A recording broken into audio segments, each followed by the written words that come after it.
い席が난 반드시 영웅을 되찾아. 빨리 이 새끼들아! 움직이지 마! 나도 가만히 있어! 야! 가만히 있어!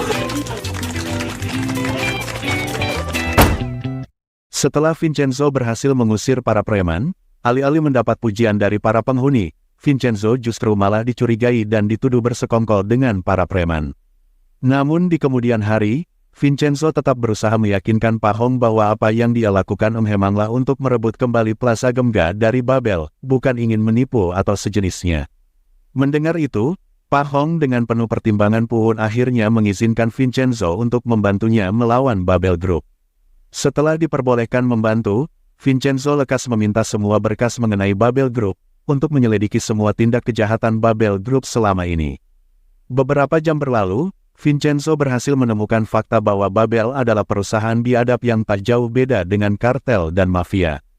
Pembunuhan berencana serta penculikan itu diantaranya, dan memproduksi obat-obatan terlarang yang sebentar lagi akan didistribusikan merupakan hal yang harus dihentikan oleh mereka, bagaimanapun caranya. Beberapa waktu berlalu, para penghuni yang pada awalnya mencurigai Vincenzo bersekongkol dengan Babel Group, kini mulai mempercayai Vincenzo berkat beberapa bantuan untuk kemajuan usaha para penghuni, seperti memberi saran lembut yang membangun untuk Pak Toto, selaku pemilik restoran Italia, dan menggagalkan percobaan perubuhan paksa dengan memanggil reporter untuk meliput kondisi Plaza Gemga.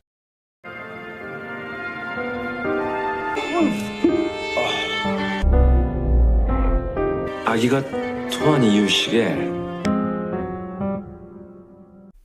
Dan, yang paling memperkuat kepercayaan dan kedekatan para penghuni Plaza Gemga kepada Vincenzo adalah di saat Vincenzo memeras otaknya, hingga menghasilkan ide gila namun sangat efektif, seperti mengadakan pesta khas Italia yang dihadiri oleh para tokoh-tokoh publik maupun pemerintahan seperti selebgram, influencer dan Bapak Kedutaan Besar Italia, atau yang disingkat Bakedubesita. Seperti biasa, tentu saja semua kecerdikan yang dilakukan Vincenzo mengundang banyak perhatian dan rasa kagum untuk setiap orang yang mengetahuinya. Salah satunya adalah Chaeyong, yang terlihat mulai merasakan kehangatan dan memikirkan hal liar di kepalanya yang entah itu apa. Vincenzo yang menyadarinya, tentu saja tidak menyia-nyiakan kesempatan yang ada dan lekas mengajak Nona Cha untuk berbincang di atas balkon. Namun, kesempatan Vincenzo untuk membungkus Nona Cha gagal total, karena tiba-tiba Bakedubesita berteriak memberikan pujian kepada Vincenzo serta mengajaknya turun untuk menikmati anggur dan pesta bersama. 이 미스테리에서 로맨스. 릴렉스. 난 이유 없는 사랑이 더 좋던데. Caro, forza vieni qua. Sì, subito. Di hari berikutnya, Pak Hong mengajak Vincenzo minum-minum di kedai langganannya. Itu dilakukan untuk merayakan keberhasilan Vincenzo menggagalkan perobohan paksa dengan pesta kemarin malam.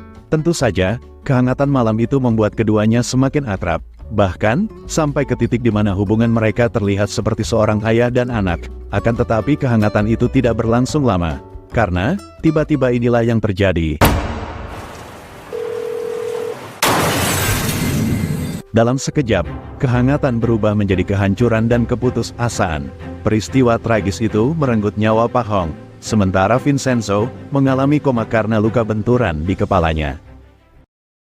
Kehilangan keluarga satu-satunya, tentu saja membuat Chaeyong merasa terpukul, marah dan penyesalan mendalam bercampur jadi satu. Hingga pada akhirnya Chaeyong pun memutuskan untuk membalaskan dendam atas kepergian ayahnya. Sesudahnya membulatkan tekad, Chaeyong memiliki firasat bahwa kematian ayahnya bukanlah kecelakaan, melainkan sesuatu yang sudah direncanakan oleh Babel Group dan firma hukum Wusang, mengingat selama ini ayahnya selalu menjadi penghambat bagi Babel Group melakukan kejahatan.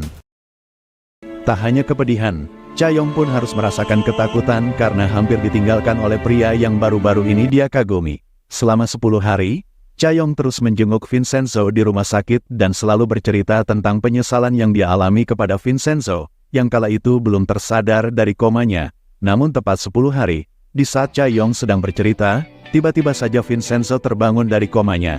Nona Cha yang terkejut melihat itu berusaha meraba-raba wajah Vincenzo untuk memastikan bahwa Vincenzo benar-benar sudah pulih dari semua luka-lukanya. Namun, faktanya Vincenzo sudah tersadar dari 3 hari yang lalu, hanya saja berpura-pura tak sadarkan diri demi mendengar semua curhatan dari Nona Cha.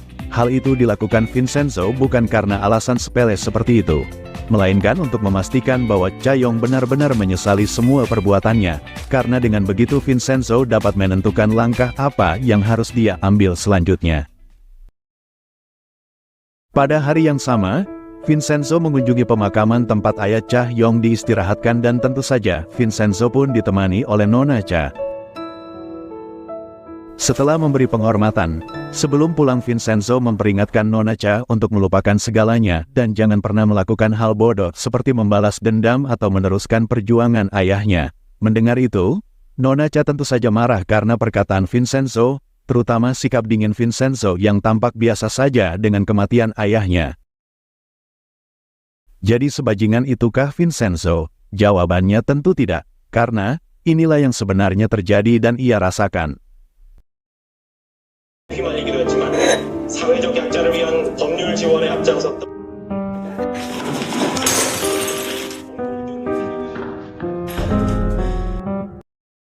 Sebenarnya, Vincenzo berlaku seperti itu adalah untuk keselamatan Nona Cha sendiri, agar Nona Cha tidak terlibat lagi dengan Babel Group yang sudah jelas merupakan musuh besar yang sulit dihadapi sendiri oleh Nona Cha. Selain itu, ada alasan lain mengapa Vincenzo sangat menekankan agar Nona Cha tidak bertindak bodoh. Karena mulai dari sini, Vincenzo akan mengurus semuanya dengan caranya sendiri. Balas dendam ala mafia seperti penculikan bahkan sampai pembunuhan. Yang tentu saja Vincenzo tak ingin membuat Nona Cha terlibat dengan aksi-aksi brutalnya hingga terjebak dalam bahaya akibat pembalasan dari pihak musuh, yaitu Babel Group. Keesokan harinya, Nona Cha yang terlihat penuh emosi mengunjungi firma hukum Wusang untuk menyerahkan surat pengunduran diri. Dan Nona Cha pun sempat beradu argumen dengan Bu Choi pada saat itu. Dan, scene ini menandakan kepada kita, bahwa sebentar lagi perang akan segera dimulai. Setelah dari Wusang, Nona Cha bergegas menuju Plaza Gemga untuk membuka kembali firma hukum Jipuragi milik ayahnya. Para penghuni Plaza Gemga yang melihat itu pun bertanya kepada Nona Cha tentang bagaimana nasib mereka di Plaza Gemga. Nona Cha tentu saja tidak akan tinggal diam dengan kondisi mereka dan memutuskan bahwa ia akan melanjutkan perjuangan ayahnya menyelamatkan para penghuni dari Babel Group yang ingin melakukan perobohan paksa terhadap tempat tinggal mereka, yaitu Plaza Gemga. Para penghuni yang mendengar hal itu tentu saja merasa gembira, karena sebelumnya mereka benar-benar kehilangan harapan terakhir mereka untuk mempertahankan usaha dan tempat tinggal mereka di Plaza Gemga. Di suatu ketika, Vincenzo dan Nona Cha kembali bertemu di sebuah kedai. Pertemuan itu sengaja diatur oleh Vincenzo untuk kembali mengingatkan Nona Cha agar menutup firma hukum ayahnya dan jangan mencoba melakukan hal bodoh yang berpotensi besar mengancam keselamatannya. Akan tetapi, Nona Cha tetap bersikeras akan melanjutkan perjuangan ayahnya untuk membela orang-orang yang menderita akibat perbuatan Babel Group.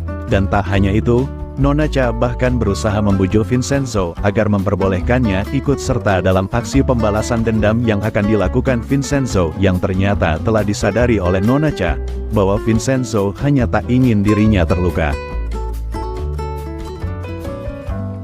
Melihat tekad dan betapa keras kepalanya Nona Cha, pada akhirnya Vincenzo pun mengizinkannya ikut serta dalam aksi pembalasan yang akan dilakukan Vincenzo, dengan syarat, yaitu Nona Cha harus mengikuti cara kerja Vincenzo yang kita tahu sangat ekstrim tanpa keluhan, dan dilarang bertanya siapakah sebenarnya Vincenzo, sekalipun Nona Cha sangat ingin menanyakannya, karena kesepakatan telah dibuat.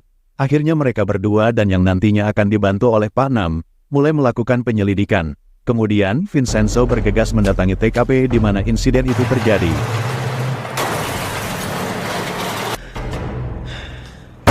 Sedangkan Nona Cha kembali ke Wusang untuk mengemas barang-barangnya. Namun, di saat Nona Cha hendak keluar dari ruangannya, ia dihadang oleh Jang Junwo, si anak magang lulusan Universitas Luar Negeri yang kala itu menjadi asisten Nona Cha saat masih bekerja di Wusang. Junwo berusaha mencegah Nona Cha meninggalkan Wusang. Namun Nona Cha tak menghiraukannya dan segera pergi meninggalkannya.